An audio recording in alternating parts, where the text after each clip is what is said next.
it's Kevin Lynch here again from Vancouver Now, and today we're interviewing, I'm so excited for this, I get to interview a local celebrity rock star, Ace with the band called Lytem Up. So this is Ace Lytem of Lytem Up, and so we're just going to kind of go over some basic questions and hopefully give you guys some insights to the mindset of a local rock star. Sure. Please, thank you for having me on. For sure, for sure. So tell me a little bit about your journey. You were just saying that you've come from back east and you've moved over here. Give us a little history of you. Yeah, well, I originally grew up in the middle of Laurentian Mountains, and I grew up in the 70s and 80s, so I saw an awful lot of rock bands at that time in their heyday, right? Yeah. And I always figured that, you know, it would be a really cool way to make a living. So, you know, I did a whole bunch of stuff in high school, but it was just high school stuff, right? And things didn't really start for me in music until I moved out here in 1991. Oh. And then a friend of mine very bravely asked me to join his folk band, and we took Guns N' Roses and Gordon Lightfoot and mushed them together. Wow. It was spectacular. And I argued with the guy for 2.5 weeks. I was going to destroy his band.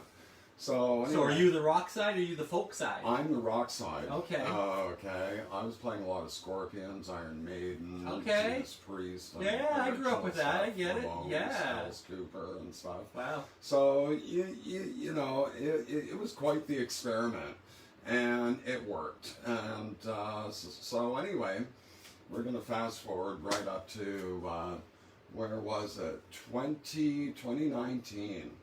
A friend of mine came over from Indonesia, and she was visiting another friend of mine, and you know, we started talking and stuff, and you know, we were friends. So you know, she decided that she wanted to relocate here from Indonesia in 2020. Okay. And one of the things that she always bugged me about was, I want to hear you play your guitar. And I said, okay, fine. So I took one of my acoustics and played her a couple of songs, and she says, well, that's pretty good. She says, you know anybody else who plays other instruments? And I said, oh, shit. And I said, You yes. see, she was trying to put something together, huh? Yes, I do. Is she a singer or something? No, Oh, no, okay. no. She's our manager. Oh. Okay, so anyway, I said, yeah, I said, I got 2 friends that I can phone up, and, you know, we can show you a couple of things, and she said, okay, fine, do it. So we showed her.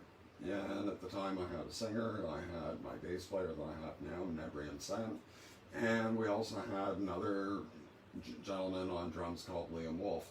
And we just, you know, went through a bunch of songs that we hadn't played in about 2 years, because I went into retirement. And I didn't want to have anything to do with... You were done. I was done. Okay, okay. So anyway, we started playing in Liam's apartment and stuff, and, you know, things are going well, and she says, well, you know, I'd like to get you some studio time, right? So I said, okay, fine.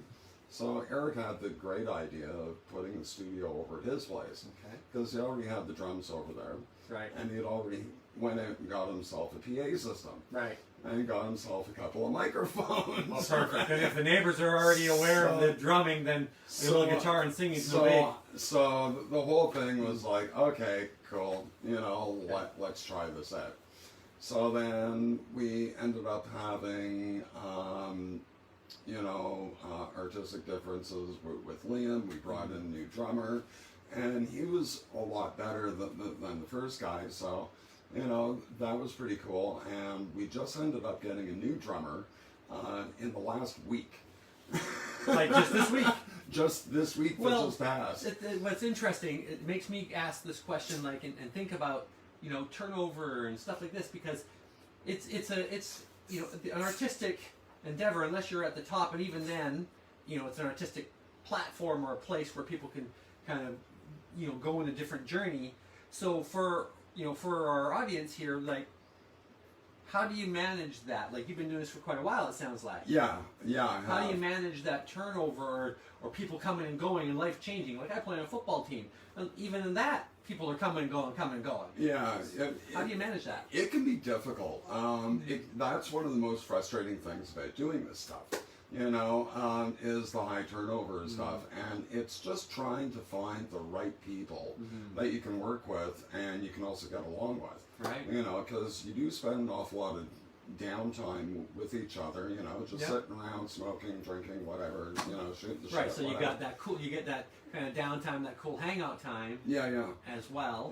So we like to operate basically as like a small family, right? Okay. So, that's the important thing, and things happen. Yeah. Life happens, and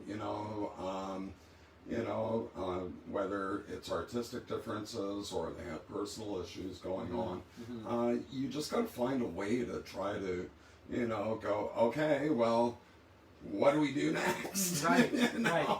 And it's back to the drawing board, right? So then, So do you find yourself reinventing yourself then, or not really? No. Because what you want to do is that you want to find somebody who can fit into what you're doing already. Okay, I see. Yeah.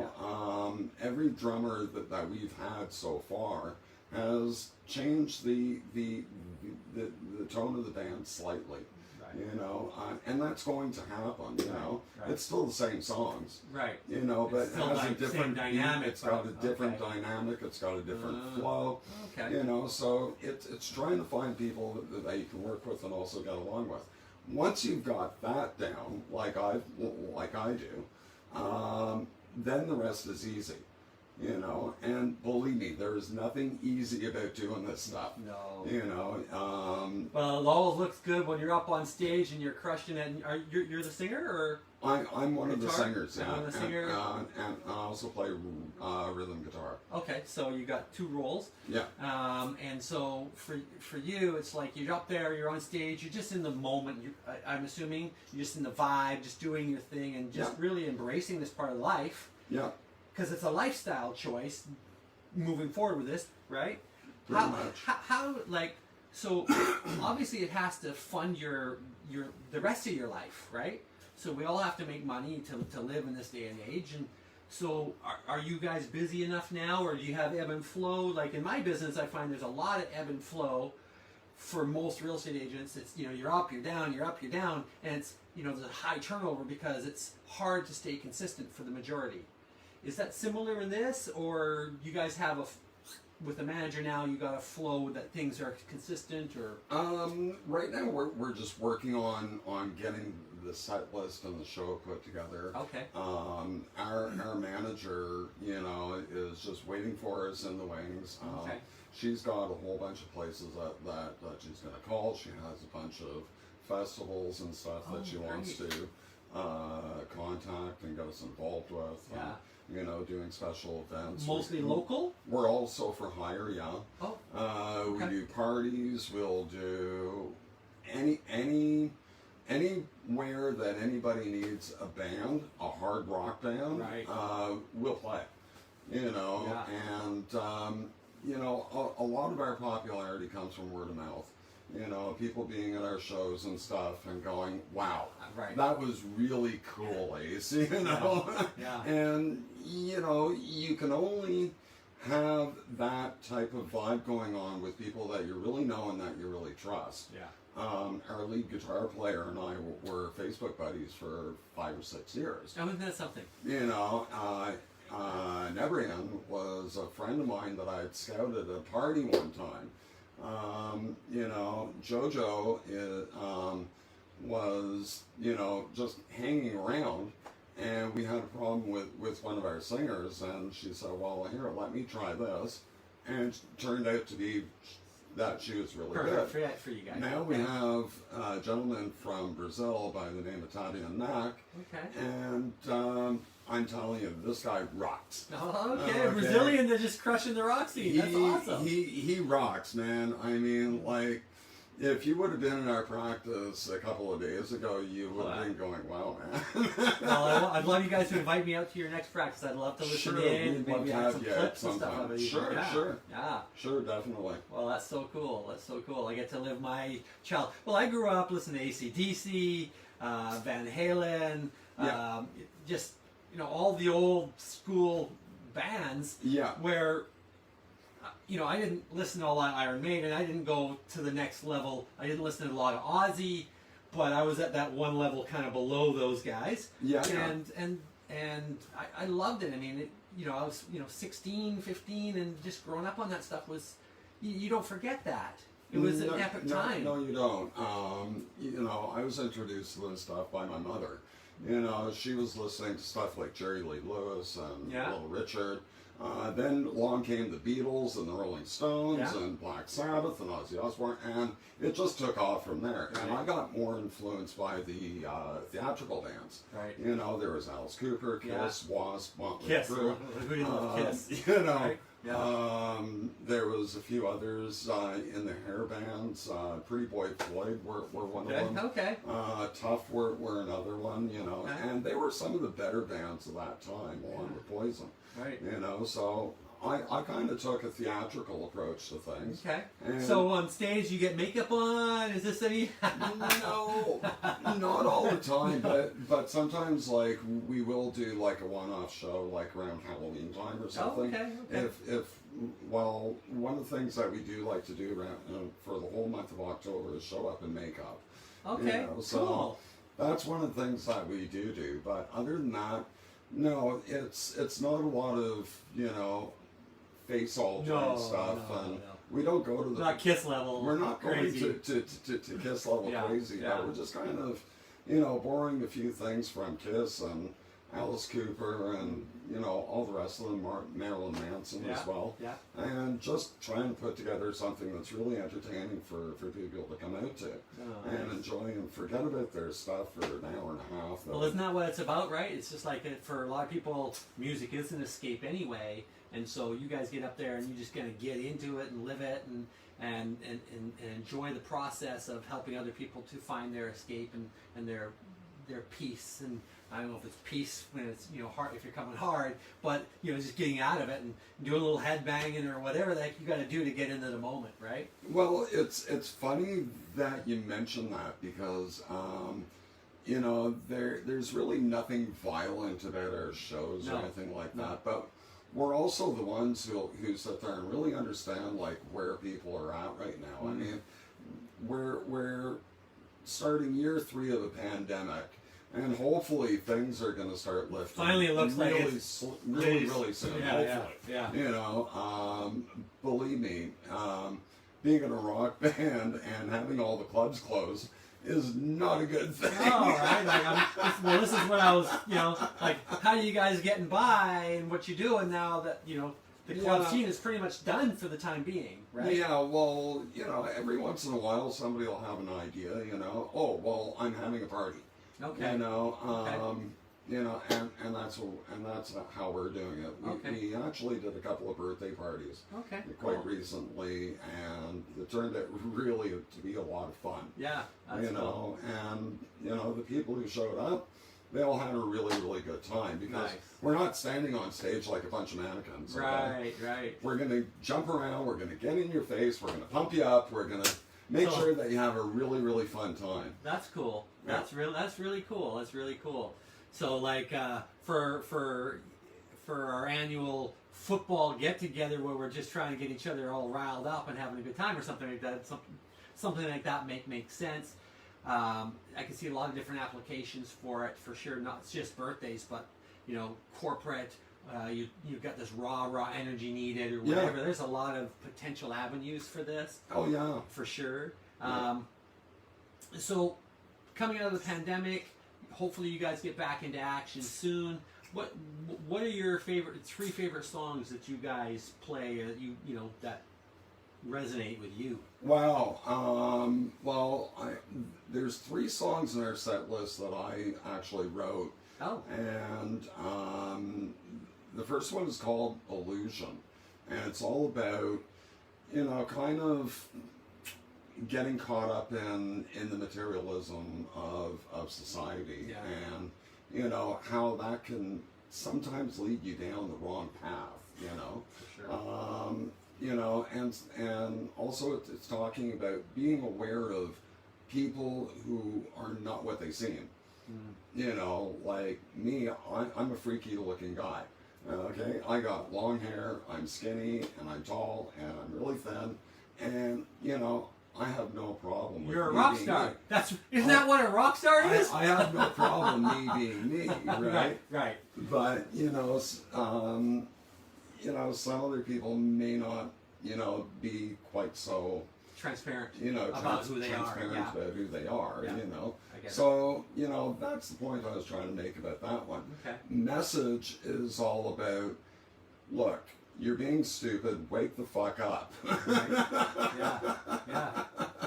You know, and you know, it's one of those songs that I wrote in 20 minutes, and I honestly thought that, you know, people would actually hate what I was writing. Oh. And my surprise, you know, was I would go Important to message. jams and stuff, and open mics, and they'd be going, "Oh my God, this is really cool." Yeah. You know, and the stuff that I spent months and months and months on, I thought it was going to be a masterpiece. Isn't that something? Flopped. Forget it. Totally. Yeah, forget Right? it. Yeah. And then Hey Johnny is all about, you know, it's not really pointing a finger at anybody in particular, but it's about leaders of the world who are trying to maybe pull the wool over their citizens' eyes a little bit, you know, for whatever reason. Hey You Trudeau. know, and it's Hey like, Trudeau, how's it going? Yeah, and it's- anyway. well, you know, Whatever, yeah. We won't name names. I did, but we won't name names. Okay, fair enough. you know, you know, it's going on all over the place. Uh-huh. You know, and you know, it's really kind of weird to be living in this thing that we've got going on right now. You know, and it's Yeah, like tough time.